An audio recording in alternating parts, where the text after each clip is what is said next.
మహబూబాబాద్ జిల్లాలో దారుణం చోటు చేసుకుంది. దంతాలపల్లి మండల కేంద్రంలోని సర్కారు దవాఖానాలో రోగులకు ఇచ్చే గ్లూకోజ్ బాటిల్లో చెత్త చెదారం ఫంగస్ కనిపించాయి. దీంతో రోగులు హడలిపోతున్నారు.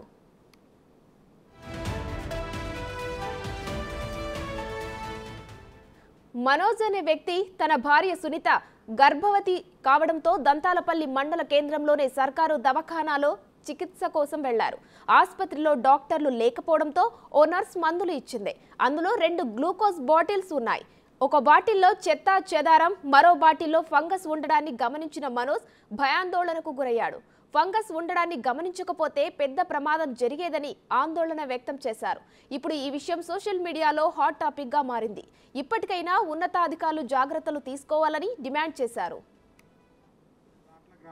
నా పేరు నరకుడు మనోజ్, నా భార్య పేరు నరకుడు సునీత. మేము గవర్నమెంట్ హాస్పిటల్ దంతాలపేట హాస్పిటల్లో పోయి ఆరోగ్యం బాగాలేకపోతే మా మిస్సెస్ ప్రెగ్నెన్సీ తోటి ఉంది. ఇట్లా మేడం ఇట్లా సంగతి అని చెప్తే 2 గ్లూకోజులు ఇచ్చింది. ఈ గ్లూకోజ్ ఒకటి ఇచ్చింది. ఇది బాగుంది గ్లూకోజ్, దీంట్లో ఎటువంటిది లేదు, మంచిది, క్లియర్ ఉంది. ఇంకోటి ఇచ్చారు మాకు, ఇంకోటి RL అని ఇచ్చారు ఒకటి.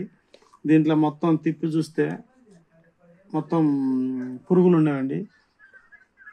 మొత్తం ఒక నాసిరకమైన లోపల నాసు లెక్క మొత్తం గలీజ్గా ఉన్నాయి. అదే పుసుకుని ఇంకా వేరే వారికి అందితే ఇంజక్షన్లు అయ్యి ఏమైనా ఇబ్బంది, ప్రాణహాని అయితే ఎలా ఉండును, ఇది ఒకసారి అందరు గమనించి చూడగలరు. మాది దాట్ల గ్రామం. నా పేరు నరకుడు మనోజ్, నా భార్య పేరు నరకుడు సునీత. మేము గవర్నమెంట్ హాస్పిటల్ దంతాలపేట హాస్పిటల్లో పోయి ఆరోగ్యం బాగాలేకపోతే మా మిస్సెస్ ప్రెగ్నెన్సీ తోటి ఉంది. ఇట్లా మేడం ఇట్లా సంగతి అని చెప్తే 2 గ్లూకోజులు ఇచ్చింది. ఈ గ్లూకోజ్ ఒకటి ఇచ్చింది. ఇది బాగుంది గ్లూకోజ్, దీంట్లో ఎటువంటిది లేదు, మంచిది, క్లియర్ ఉంది.